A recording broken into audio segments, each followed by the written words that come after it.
Hello class, welcome to my first lecture, and this one deals with border reality check.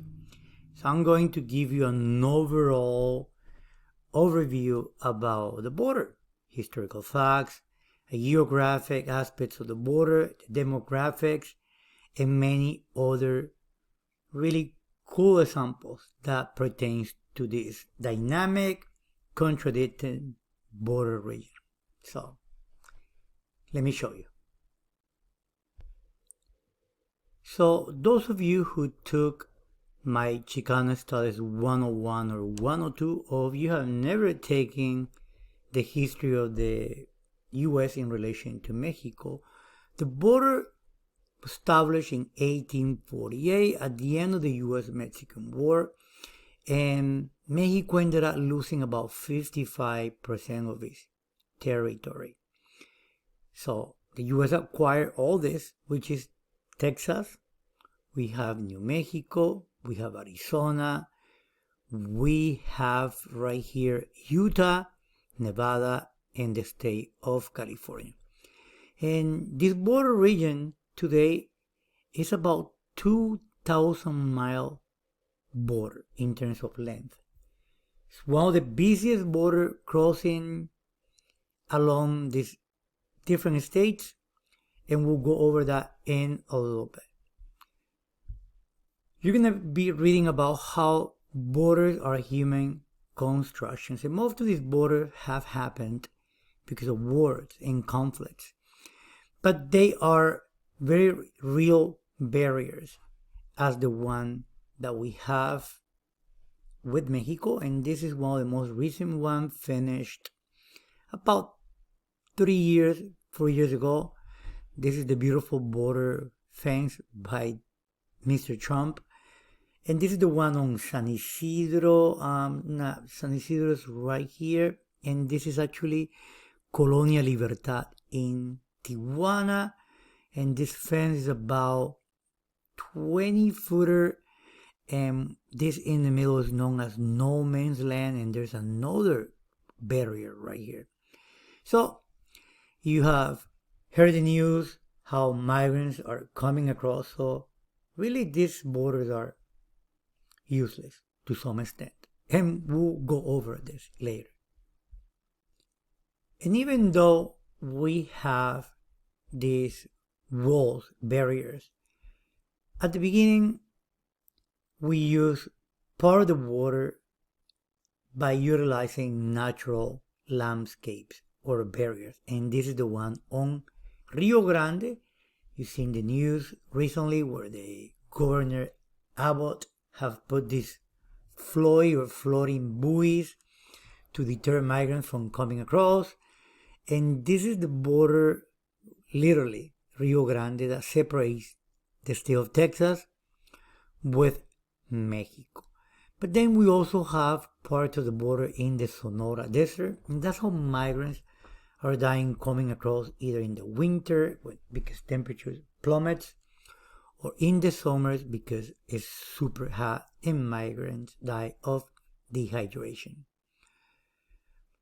Our borders are also marked by these markings. There's so many along the border that early 1900s these markings were used to really tell where the border was defined, but it was not done with intentions of stopping people from flowing. But if you're gonna watch this really cool video, some of these markings and this barbed wire fence was only to stop the flow of cattle coming into the U.S. But today the border continues to grow, and we have these cities along the border: Tijuana, San Diego, Mexicali, Calexico.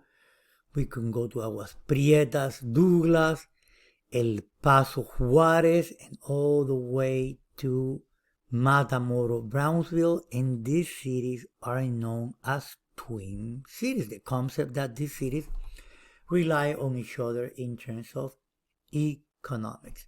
So this is the border corridor. And this border corridor really is 100 miles let me write it right here. So it is really one, oh, let me use this color. And, oof, I'm sorry. It's the wrong marker. So from here to here is 100 miles in terms of width. What really defines the corridor or the border is this. All this within 100 miles in both sides of the border. It's really cool because that's how we have established by national laws, by national agencies that deals with crime, free trade, by national schools, and this modern border that we have today with the concept of binational integration was really established late in the 1980s, and that was El Tratado de la Paz, the peace treaty. It was in 1985 to be exact. So it's going to be close to 40 years now where the border was looking at finding solutions in terms of the environment, in terms of businesses, and needless to say, that is the case today, even though we have a border wall. So as I mentioned, this corridor is highly populated, and according to the data by the American Community Survey, we have about 90 million living in this complex corridor. 90 million is quite a lot of people. It's almost kind of like a country on its own. In 2022, last year, and even currently, more than 700,000 people crossed from Mexico into the U.S. The busiest border cities are the ones that we have between San Isidro, which is San Diego, and Tijuana. And if we add the population of these two cities, you're looking at a population of over 7 million people. It's a really robust economy, and we'll cover it a little bit in the unit. But these borders are very secure. We have the concept of national power, the control of the territory. We have laws, cultures, and they're all linked to the concept of sovereignty, meaning that we have the right to control and patrol our borders. Today we have more than, I wanted to say close to 20,000 border agents, a little bit more than 700 miles of deadly walls, and I said deadly because people are dying every day coming across this border. There's a huge budget. If you look in 2022, we're actually close to $20 billion that the U.S. feeds, ICE, you name it, all the infrastructure that deals to surveillance and protect our border. This is a picture that went viral recently when Haitians were coming, and the concept of nationalism allows to integrate the differences of the different groups inside or within a country. I always have a hard time looking into this picture. But it also goes in both sides of the border. So in Mexico, they made fun of that twisted nationalism where Mexicans were very proud of their heritage, and they resent and resist this really biased rhetoric when it comes down to Mexico. Like I mentioned before, because the border is real, thousands of people have died in the attempt to cross it. Not only through Rio Grande, but also right here in the Sonora Desert from Arizona to California. And right now, as we are talking, we are experiencing one of the heaviest numbers of migrants coming across. Let me move on to the next slide. The border also has a tremendous impact on the environment. The simple fact that we build a wall doesn't mean that we're just deterring people. We also are deterring the flora and fauna. These are actually Mexican gray wolves deterred by the border. We also have jaguars, you name it, birds, the borrego, the ramps up in our deserts. All these species are becoming or are in the endangered list.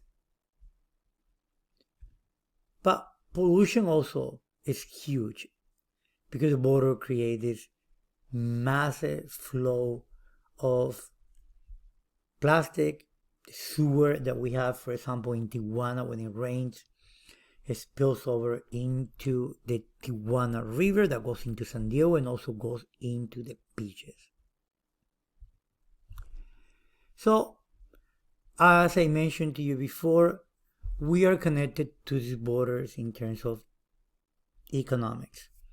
Over 400 billions in goods trade across the border. This is huge because as we are talking right now, we have become the first, and I mean Mexico. Mexico has become the first trading partner and have actually displaced China. So Chinese are kind of worried because Mexico is really providing most of the goods that are coming into our country.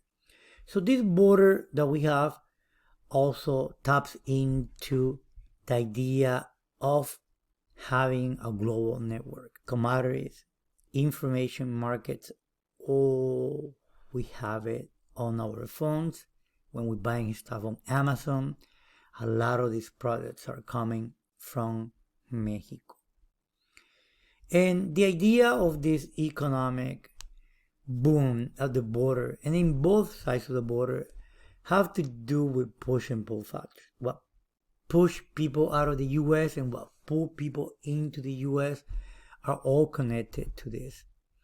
So I have a list right here. Push factors like unemployment, potential for employment, a lack of services or amenities, better service provisions, you name it, drought, good food suppliers, flooding, less risk of natural hazards, poverty, greater wealth, war, political security. So this really affects our border region, and not only our border region, but how people are coming and entering into the U.S.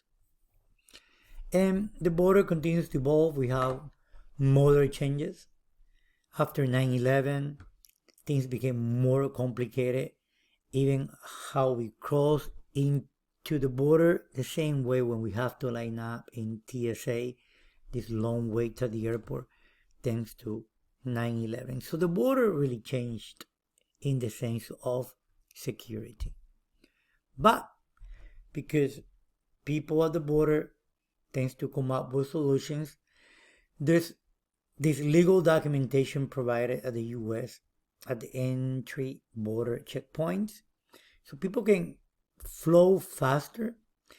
But remember, these are so heavily trafficked borders that it takes about 2 to 3 hours just in Tijuana to come across into San Diego.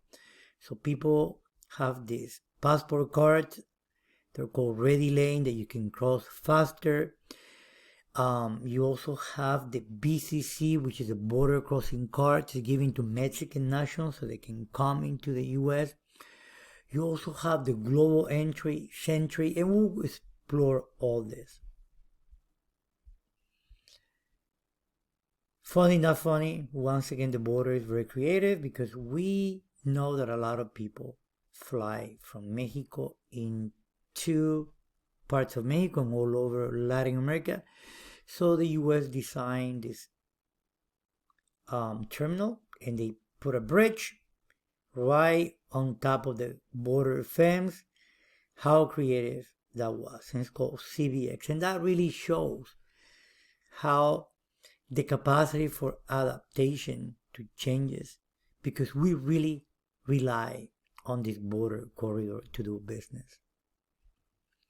A summary that I have about this space that deals with contrast and dynamism. You have two different languages, two different histories, two cultures, two political models, two systems in terms of administration, and two standards of living. But then the border and the people who live in it have been able to adapt and sort of navigate between these two worlds. This world that I call contradicting, but at the same time, they merge and they fuse into one. This is just a little bit about the tip of the iceberg of our border region. I hope you enjoy it, and I'm looking forward to see you on my discussions on this first week of class. Take care.